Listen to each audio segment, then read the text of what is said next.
All right, let's talk about a kid's book and basically what made you want to write this and where does it succeed where most children's fiction fails? Well, a kid's book was written because I wanted to do something totally different than the Vincetti brothers. And so I wanted to do 180 degrees because after doing the Vincetti brothers, it's one of those things like, well, I'm not going to, I couldn't top it right then. So I had to wait a couple of years before I started A Norwegian in the Family, which I actually thought was going to be a shorter book than the Vincetti brothers, ended up being 4 times as long. A kid's book again has a totally different vocabulary. It's as different from Vincetti and Norwegian as the Western book that I just did is. It's as different as say the Anka Diad is from True Life, but yet all of them are Dan Schneider books. Um, I had recently put on Facebook, and I think I had emailed around how I had accidentally killed this cat coming home from my new job uh, almost 2 weeks ago, and I'm actually going to use that as the trigger. I'm going to have my main character, the Elias Walker character, that's going to open the spy book and be the entree into him dealing with his life being a killer because he's going to be called the anti-hero. That's the number of that book because he's someone who's just as big a killer as say uh, some of the mobsters and other characters that I've done.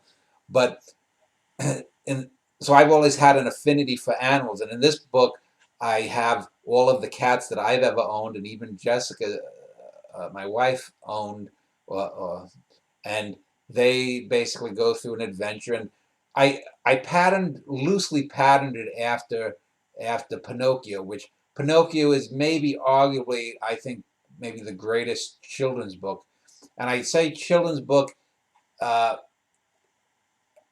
I consider it more of a children's book than, say, Tom Sawyer or Anne of Green Gables, because even though they are children's books, they're a little bit older. Pinocchio is a book that can appeal to kids 3, 4, 5 years old. Tom Sawyer, you have to be a little bit older. Same thing with Anne of Green Gables.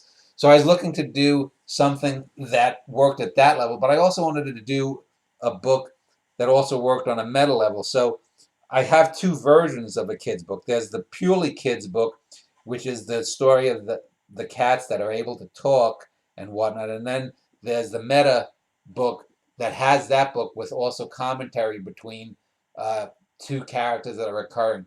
A Henry Matsumi character, which is a Japanese kid, and his buddy Kabi Caputo, um, and they've appeared in probably 7 or 8, maybe 10 short stories.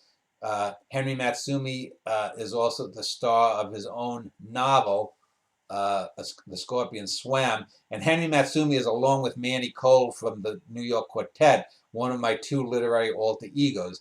Manny Cole is more definitely like me. He's 4 years older than me. He grew up in New York and whatnot. And Henry Matsumi, though, is more of an idealized version of me. If, let's say, I grew up in the Midwest and I wasn't a white kid. Uh, but so it's basically a story that Henry wrote within the book. At least in the larger version of the book, the shorter kids book was written by Henry Matsumi, just as Manny Cole is the putative author or the claimed author of some of the works within the New York Quartet. Uh, and basically, I have my 4 cats that are still alive, plus uh, my major prompt too for writing it was the then recent death of a cat named Apollo, who is alive in this book, and it's about well, Oscar, the cat Oscar, basically runs away, and he has some adventures, and uh, the book basically deals with loss and grief and misinterpretation in a way kids can deal with.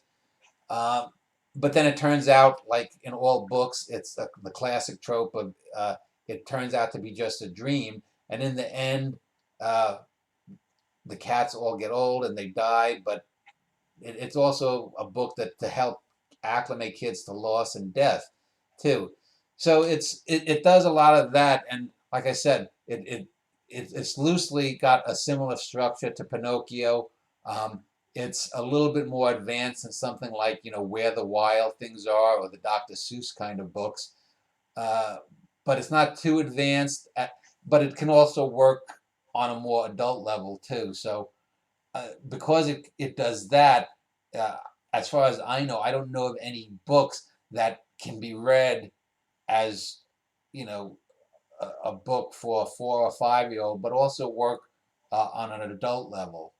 So I think that's something that's different. It's also probably the kind of thing that, like many things, will prevent its being published right away because I don't do the same thing over and over again. I don't do things that have been done before. Just like I don't write a western that's like a western, and I don't write a crime book like a crime book. I'm not going to write a kid's book that's like every other kid's book. But yeah, that's I think it's a good example. It's only 44,000 words, maybe 48,000 in the larger version, or something like that. 40, 41, 48, the two versions.